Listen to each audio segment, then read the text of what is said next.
Fala, camaradagem! Tudo bem com vocês? Eu sou Náusea e essa é a estreia, piloto, teste ou sei lá o que, do Náusea Resenha. Um bloco onde o Náusea, que sou eu, vai resenhar um filme que acabou de sair do jeitinho que a Falange já faz em formato de texto, só que em formato de áudio. Por quê? Por quê? Porque sim, cara. Relaxa. Eu acho que no áudio as coisas fluem melhor, entendeu? É mais rápido. Você fala como se estivesse na mesa de bar, que é onde de fato eu estou nesse momento. E como você já bem sabe, a Falange é convidada para assistir os filmes antes deles estrearem, né? Até para dar tempo da gente fazer as nossas resenhas, nossos posts e fazer um material para soltar no momento que o filme sai, né? E ficou para mim a função de ver antes de estrear o filme do Venom, da Sony, dirigido pelo Ruben Fleischer, estrelando o sensacional Tom Hardy, do qual eu sou bastante fã. Está estreando hoje, na real, né? Nós vimos essa semana, então eu vou trocar uma ideia com vocês sobre o que eu achei desse filme, quais eram as minhas expectativas, como é que eu saí lá no final e principalmente se compensa morrer num combo de pipoca em refri que custa 10% do PIB de um país emergente naquela sessão marota do final de semana. Você vai ficar sabendo disso tudo aqui no Náusea Resenha. Cara, para começar, o filme ele já parte de uma premissa muito esquisita, né, cara? Ah, outra coisa. Claro que vai ter spoiler pra cacete. Beleza, gente? Você que tá ouvindo aí e se incomoda com spoiler, ainda não assistiu, deixa isso aqui quietinho, vai lá assistir, depois você volta pra ver se você concorda com a minha opinião sobre o filme, se ficou revoltadaço com os furos de roteiro, ou se passou batido, enfim, volta pra cá. Se você não se incomoda com spoiler, continua ouvindo, não tem problema nenhum. Aqui a gente sempre avisa que vai ter spoiler, porque dar spoiler pros outros de sacanagem é coisa de pau no cu, é coisa de site que não merece a sua audiência, tranquilo? Mas voltando pro filme. Essa premissa é esquisita desde o início, né? Porque é o seguinte, a Sony tem uma ideia, a Sony botou o Homem-Aranha de volta no universo Marvel cinematográfico, no MCU, mas a Sony ainda é proprietária do universo do Homem-Aranha. Então ela pode fazer, se quiser, qualquer tipo de peça, inclusive filmes com os personagens periféricos do Homem-Aranha. Ela pode fazer isso. O problema é que ela fez, né? E se eu sou executivo da Sony e chega alguém pra mim e fala, olha só, vamos fazer um filme do universo do Homem-Aranha sem citar o Homem-Aranha diretamente, eu não ia falar que é uma merda, eu ia falar, pô, legal, como é que você pretende fazer isso? Porque também é o seguinte, né, cara, não dá pra sair metendo mal em qualquer ideia dessa, porque você bem sabe, ou se não sabe, ficar sabendo agora, a DC, a Warner, tá fazendo um filme do Coringa de forma independente, sem cronologia e sem citar o Batman diretamente. Pelo menos é isso que eles querem que a gente acredite. Vai ser um filme do Coringa sem o Batman.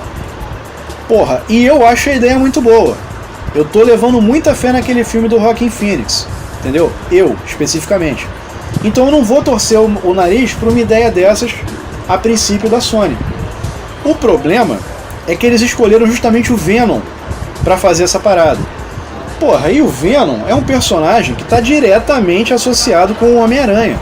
É o uniforme preto do Homem-Aranha com uma boca e uma língua. Caralho.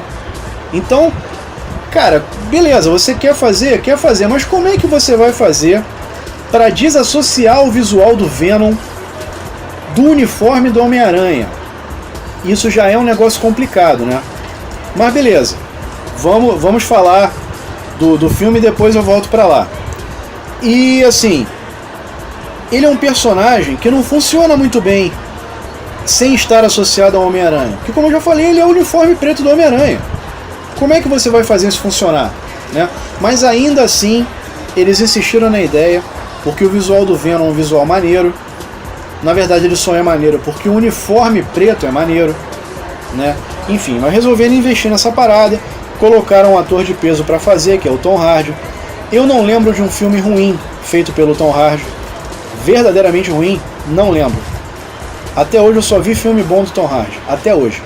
Desde os independentes com pouco orçamento até os blockbusters tipo Mad Max. Não teve um filme que Tom Hardy participou que eu tenha falado, porra, mas que merda, hein? Eu quero meu dinheiro de volta. Eu não lembro disso, isso comigo nunca aconteceu.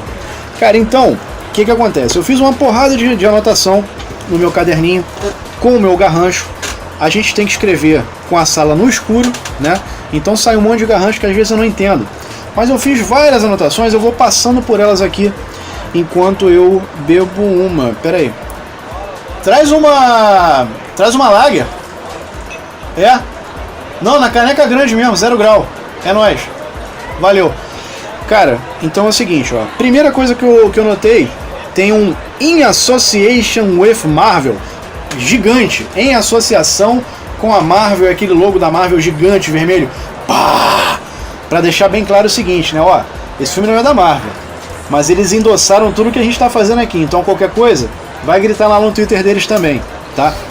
É a política da Sony. Eles deixam isso bem claro. E aí, cara, o primeiro ato do filme eu achei bem legal. E aqui eu vou fazer uma explicação. O professor Lumière me explicou que os filmes são divididos sempre em 3 atos, sempre.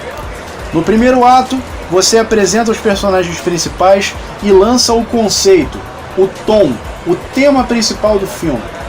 No segundo, com os personagens já estabelecidos e o tom também, você apresenta desafios para o protagonista. E no terceiro ato você tem a resolução desses desafios com o filme acabando. Bonitinho isso, né, cara? Foi o Lumière que me ensinou. E o primeiro ato do filme eu acho muito legal. Eu achei muito legal a forma que as coisas aconteceram. Você consegue notar claramente que o filme foi picotado, porque ele foi. Esse filme começou sendo gravado com censura 18 anos. E como a Sony tem uma intenção de repente convencer a Marvel a aproveitar esses filmes no MCU, eles colocaram censura 13, que aqui é o nosso censura 14 anos, que é a mesma censura de todos os filmes do MCU, da Marvel. Por aí você vê que eles estão de má intenção com a Marvel, eles querem convencer a Marvel a aproveitar esses personagens no MCU futuramente, lá para as outras fases que não estão nem em conversa agora. Beleza? Beleza. Me perdi. Ah não, tá aqui. Aí, como eu estava falando no primeiro ato, a primeira cena mostra uma espaçonave tentando entrar na Terra e não conseguindo. Naquela reentrada na atmosfera, começa a dar merda. E aqui você tem um easter egg, que eu considero um easter egg, tá? Mas pode ser que eles queiram aproveitar isso depois.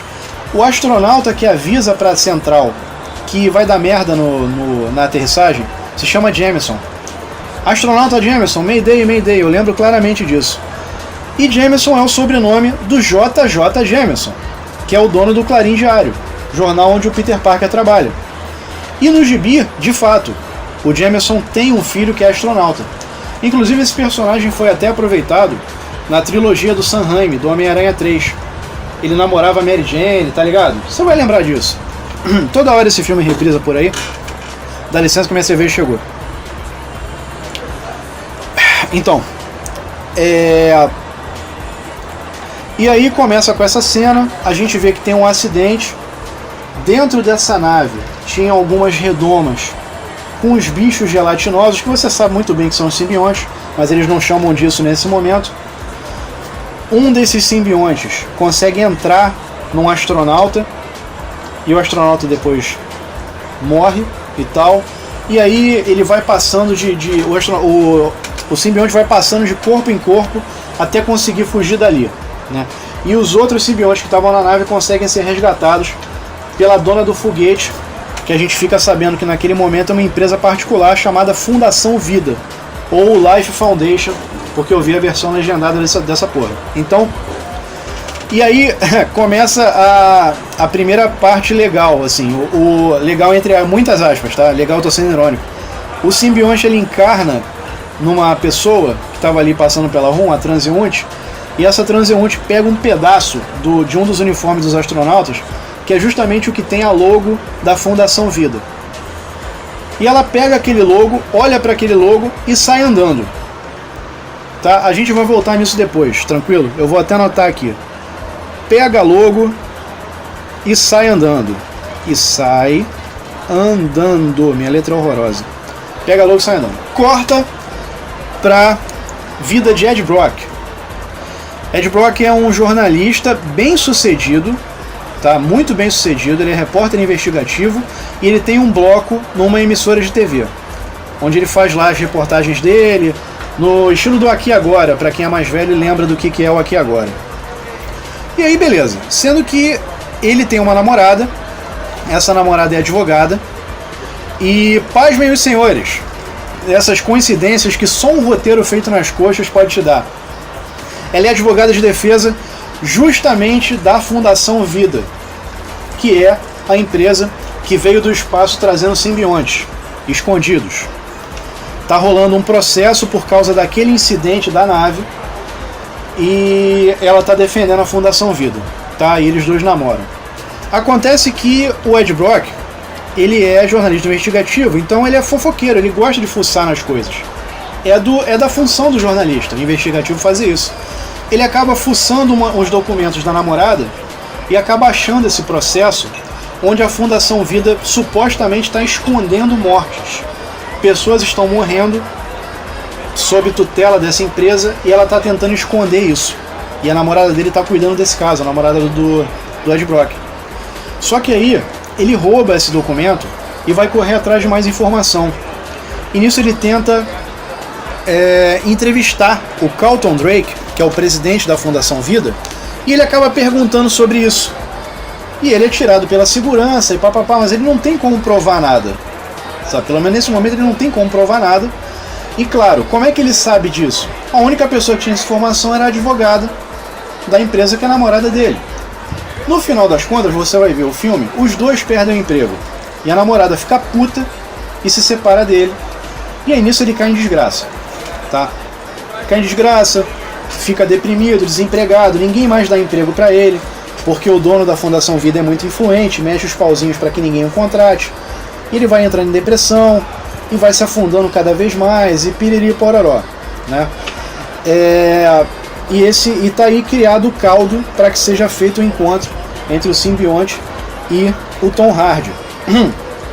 O problema é que aí coincidentemente, né, a Fundação Vida, o Tom Hardy e a ex-namorada dele, todos moram na cidade de São Francisco, né? E é uma coisa engraçada, que isso é outro easter egg também. Ao longo do filme mencionam que o Tom Hardy deu essa merda na cidade de Nova York. Ele morava em Nova York, então. E Nova York é onde está 90% do MCU. Propositalmente, eles pegam toda a ação e colocam para o outro lado do país. Nova York está na costa leste, São Francisco está na costa oeste, do outro lado dos Estados Unidos, justamente para você não ficar se perguntando: ué, mas por que os Vingadores não ajudaram? Por que o Luke Cage não ajudou? Por que Beltrano não ajudou? Caso a Sony no futuro consiga fazer com que a Marvel aceite isso que ela está fazendo, né? Eles propositalmente já pegaram toda a ação e botaram para o outro lado do país. Só que aí, mais coincidências, né? Tá todo mundo morando perto. E aí nesse momento já estão acontecendo lá experiências na Fundação Vida com os simbiontes. O dono da Fundação Vida, o Carlton Drake, começa a se empolgar com o fato dos simbiontes aceitarem entrar em animais e não dar merda nenhuma, ninguém morrer. Ele falou: vamos fazer teste humano. E tentam fazer teste nos simbiontes com humanos, começa a dar merda, pessoas começam a morrer. E aí uma das cientistas que trabalha lá acaba buscando a ajuda do Ed Brock, porque ela soube que o Ed Brock se fudeu porque tentou desmascarar uma operação da Fundação Vida. E é assim que você tem o link do simbionte com o Ed Brock. Ele acaba se infiltrando lá na Fundação Vida com a ajuda dessa cientista, acaba tendo contato com um simbionte que entra nele e depois foge de lá e piriri pororó. Então é assim que começa a aventura do Ed Brock, beleza? Ele só faz merda, né? O Ed Brock, enquanto pessoa, ele é egoísta, né, cara? Ele não pensou duas vezes antes de pegar o documento lá da namorada dele e tal, né? E ele tem essa parada, ele não quer se meter em nada. Você tem aquela famosa cena do assalto à lojinha de conveniência, que 99,7% dos filmes de herói usam essa bendita cena do assalto à lojinha de conveniência, para mostrar alguma cena de ação, e ele vê um assalto acontecendo e não faz nada. Por aí você já vê qual é o caráter dele, né? Só que ele é um ator muito bom, né, cara? Como eu já falei, eu confio muito no Tom Hardy. E aí, a ex-namorada dele tocou a vida, tá namorando um cara que é médico cirurgião, tá? E aí, depois que o Ed Brock é infectado pelo simbionte, ele vai procurar a ex-mulher, a ex-namorada, e conhece o atual da ex, que é médico. Aí o médico inexplicavelmente quer ficar amigo do ex da namorada dele, sabe? Não, vamos aqui ajudar o Ed Brock. Porra, isso não é muito verossímil, né? E por coincidência ele é médico, sabe? Tem essas coincidências que incomodam pra cacete, mas você vai deixando passar, né? E aí, com o tempo, o simbionte vai interagindo com o Ed Brock vai entendendo o que está acontecendo. Essa interação se dá por meio de uma voz na cabeça do Ed Brock, uma voz gutural meio assim, o Venom fala assim, né? Mas já tinham usado essa voz de heavy metal no Venom em vários produtos, né, videogames e tal. Desde a década de 90, jogos do Homem-Aranha usam essa voz de heavy metal no Venom, então tranquilo, assim, não tiveram que inventar nada, né? E aí tem uma tentativazinha ali de fazer humor com a forma que eles dois dialogam e tal, mas não chega a ser uma parada que te faça rir, como foi em Predador, por exemplo. Não é, e nem é engraçado, sabe? É esquisito esse tom que o filme tentou dar pro Venom, eu digo pro simbionte. O simbionte é meio bonachão, sabe? Ele é meio tiozão do churrasco. Você vê que ele gosta de arrancar cabeça e tal, mas ele não é mal. Simbionte mal mesmo vai ser o outro que a gente vai ver depois, né? Então tem uma... E aí, lógico, né? Eles ficam sabendo a Fundação Vida fica sabendo que o Ed Brock foi infectado, e claro, começam as perseguições. Eu gostei pra cacete da primeira cena de perseguição, foi muito bem montada, sabe, do simbionte e ajudando o Ed Brock a se livrar das situações e tal. E essa primeira cena de perseguição culmina com a primeira transformação de fato do Venom como a gente conhece, né? E aí você nota que a direção optou por mostrar que o Venom, ele, quando o Ed Brock se transforma em Venom, ele fica muito maior e mais forte do que realmente é. Quer dizer, essa massa extra toda é o próprio simbionte que dá. Isso já é bem diferente do conceito dos quadrinhos, né?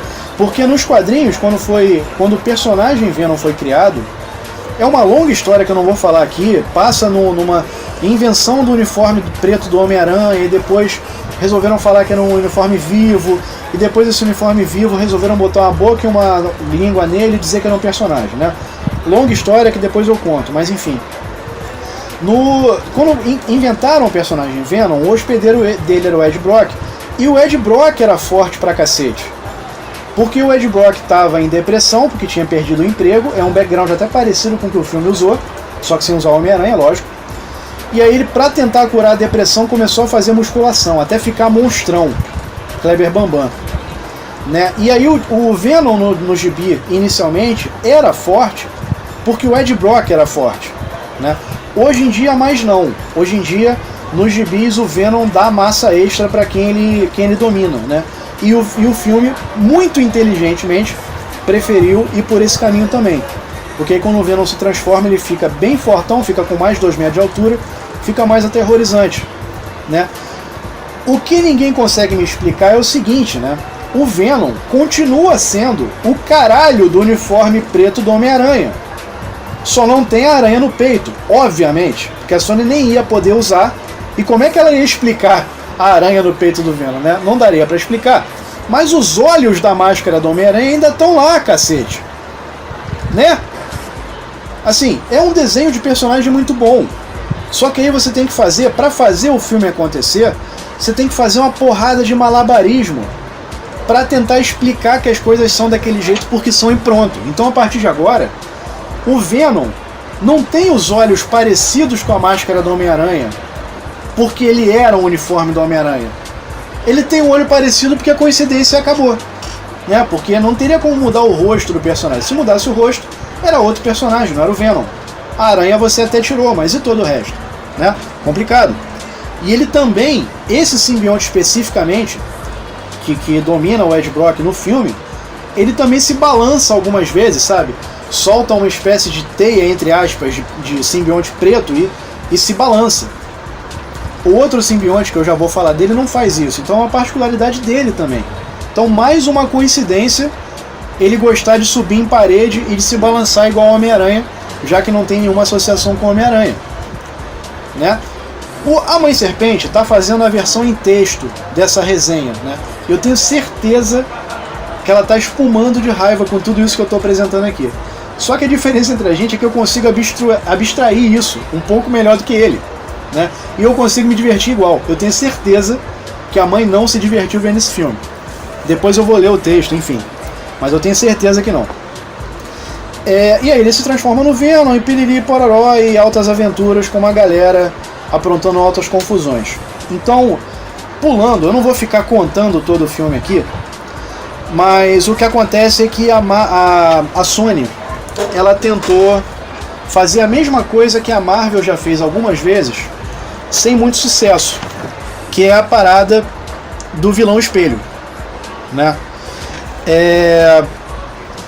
O lance do vilão espelho é complicado porque, por exemplo, o Homem de Ferro 1 foi o Homem de Ferro contra um outro cara de armadura. O Hulk do Edward Norton foi um Hulk contra outro Hulk, que era o Abominável. O Homem-Formiga era um cara de armadura que encolhe contra outro cara de armadura que encolhe. Pantera Negra era um Pantera Negra contra o outro. Quer dizer, isso é um caminho fácil, mas não é tão legal. A batalha final nunca é tão legal, porque são dois personagens muito parecidos, né? E, infelizmente, a Sony preferiu seguir por esse caminho, de repente por ver que a Marvel já usou e não ficou tão ruim assim. Me arrisco a dizer que foi isso, sabe? E então o que acontece? O vilão da história é um outro simbionte que no cânone do gibi é chamado de Riot, né, que eu não lembro o nome em português dele, e depois eu coloco no post, enfim. E esse outro simbionte, ele é tipo o fodão do planeta dos simbiontes lá. Ele tem o poder de produzir armas nas mãos e nos pés e tal. Ele faz lanças, faz foices e consegue expelir projéteis e tudo, né? Ele é bem diferente do simbionte que formou o Venom com o Ed Brock, né? E no final das contas acontece o que você já esperava que fosse acontecer desde o início, que era o dono da Fundação Vida, o Carlton Drake, se deixar dominar por esse outro simbionte para tentar pegar o Venom de volta para a Fundação, né? É aí que dá o embate final. Cara, a luta final não é ruim, mas também tá longe de ser boa, justamente por isso, pra mim, fica muita mesmice, são dois simbiontes se agarrando, e assim, é CG pra cacete, né? E o CG é um negócio complicado, a computação gráfica é um negócio complicado. Se você tiver um orçamento baixo, não te convence que aquilo ali é de verdade, né? Em alguns momentos, de fato, não convence. Você tem que ter uma capacidade de abstração muito grande para simplesmente curtir o filme. Porque aquilo ali, aqueles simbiontes lutando, não parecem tão de verdade assim, né? Mas assim, teve a aparição do Stan Lee, e isso é mais uma amostra de que a Sony tem mais intenções com a Marvel em relação a esse universo de vilões que ela quer criar aí, né?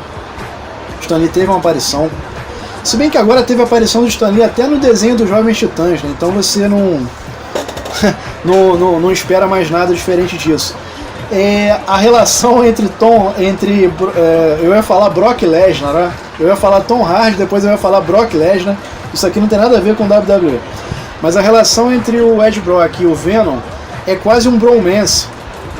Chega a ser engraçado, sabe? E por isso que eu falei que esse simbionte era meio bonachão, porque dá a impressão que ele nem era um guerreiro no planeta dele, sabe? E isso fica muito claro no final, porque é o seguinte: ao longo do filme, a Fundação Vida vai fazendo experimentações com os simbiontes, né? Botando em animais, e os animais morrem, botando em humanos, e os humanos morrem, E a cientista ela dá a seguinte explicação: olha, eu acredito que isso seja mais ou menos como um transplante de órgão. Não dá para saber se vai dar certo ou não, pode ter rejeição e a rejeição é fatal. E aí o dono da Fundação Vida conclui: então tem que ser, de repente, um humano que dê match com o simbionte para que funcione. Tem que ser exatamente aquela pessoa com aquele código genético, parará. Tá bom, eles estabelecem isso no início do filme, né? Só que depois você se liga que não tem nada a ver. O simbionte vai ficar em quem ele quiser, né? Porque esse simbionte que depois vai se tornar o Venom e o simbionte do Riot também, eles passam para os humanos que eles bem entendem, na hora que eles bem entendem. Então, e depois você fica se perguntando, né? Ué, mas por que justamente o Ed Brock funcionou com o Venom? O Venom funcionou bem com ele? Será que isso é mais uma coincidência do roteiro? E aí o roteirista dá a solução que eu considero a melhor solução de roteiro da história do cinema judaico-cristão ocidental, que é o seguinte: o Venom resolveu ficar com o Ed Brock porque ele viu que o Ed Brock era um fracassado e o Venom, o simbionte, também era um fracassado no planeta dele. Então ele chegou à conclusão que, como a junção deles dois deu certo na Terra, ele prefere ficar aqui na Terra e recomeçar a vida dele. Eu digo o simbionte, tá? Começar de novo. É isso que o simbionte quer fazer.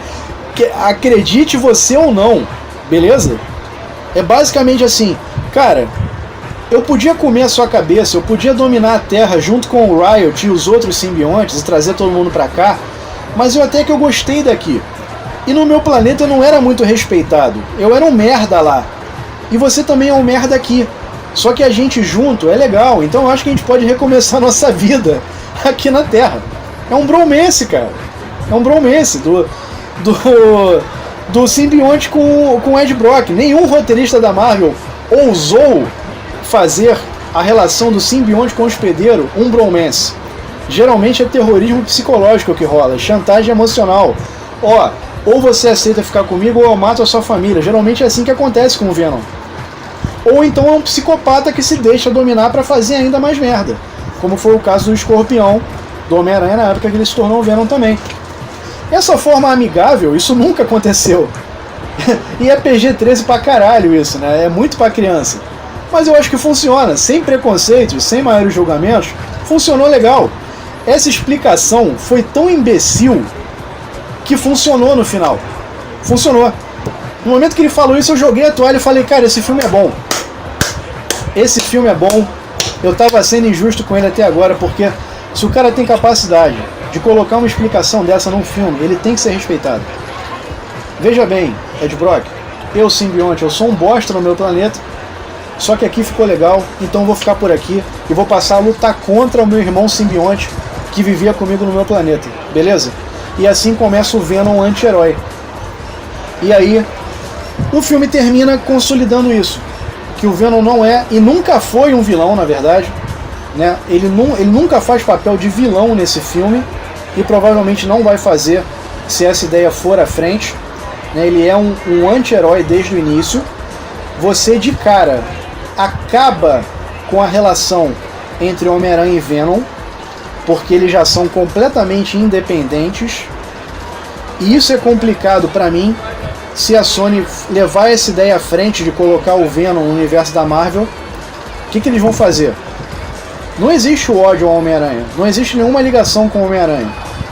O Venom tem a cara do Homem-Aranha por pura coincidência, né? Isso é muito complicado.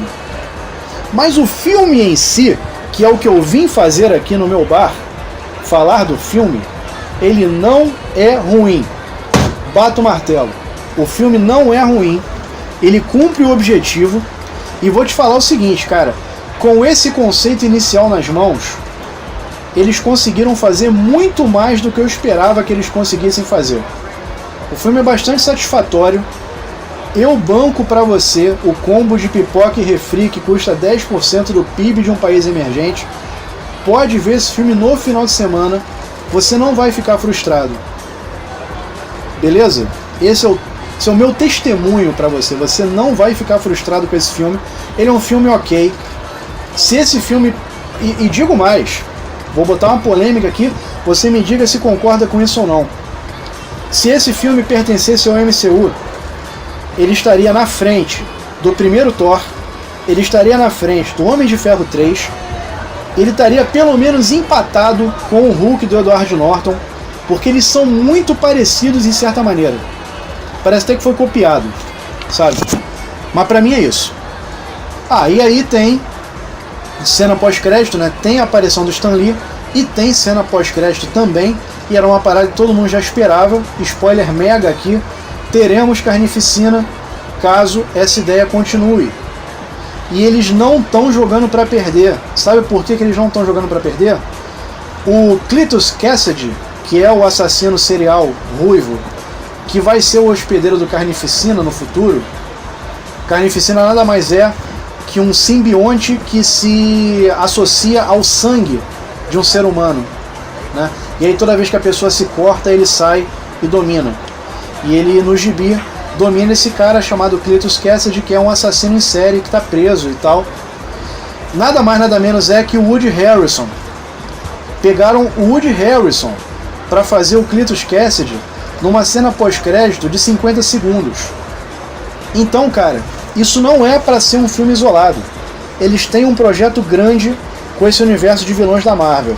Se vai dar certo ou não, não sei. Mas eu vou te falar, eles estão num caminho até que bom. Até que bom. Porque se você parar para analisar que a Universal tentou fazer um universo de monstros, começando com a Múmia, botou o Tom Cruise lá, e o filme flopou miseravelmente, e enterrou toda a ideia de universo compartilhado, esse filme se sai melhor como o início de um universo compartilhado do que a Múmia saiu. É possível acreditar que depois desse filme do Venom, a Sony consiga consolidar pelo menos a ideia dela de fazer um universo só com vilões. Porque assim, o Venom, pra mim, era o cara mais difícil de você fazer uma parada dessa. Porque é o vilão que mais tem relação direta com o Homem-Aranha. Mais tem, porque a relação não é só de conceito, ela é visual. O Venom era a porra do uniforme preto do Homem-Aranha. E eles conseguiram fazer essa desassociação do Homem-Aranha com o Venom e conseguiram entregar um filme que, se não é bom, pelo menos não me ofende. Então eu acho que tem uma expectativa boa de que essa porra vingue. E é uma parada que eu não esperava que vingasse, mas talvez vingue, talvez vingue. Vamos acompanhar aí os próximos capítulos. Cara, então é isso, eu acho que eu vou dar por terminado. Só um segundo. Me vê uma aqui só pra fechar a conta. Aí você já fecha aqui pra mim. Cara, então eu vou dar como terminado esse Náusea Resenha, o primeiro de muitos Náusea Resenhas, falando sobre o filme do Venom. Eu sou o Náusea, como você bem sabe. Eu faço parte da Falange, www.falange.net. A Falange fala de cultura pop em geral, livros, filmes, quadrinhos, jogos e por aí vai. A gente não usa termo nerd, a gente não usa o termo geek, porque eu não me identifico com isso. E a gente não quer colocar você numa prateleira. Você pode curtir cultura pop sem abraçar a causa nerd. Você pode curtir cultura pop sem se auto-intitular um nerd. Não é proibido. Tanto é que eu não sou nerd, eu não sou geek, mas eu curto cultura pop e tô aqui falando pra vocês. Beleza? Então é isso, gente. Xingamentos, elogios, qualquer tipo de interação, pode colar lá nos comentários, pode colar no nosso Facebook. E é isso. Beijunda e até a próxima.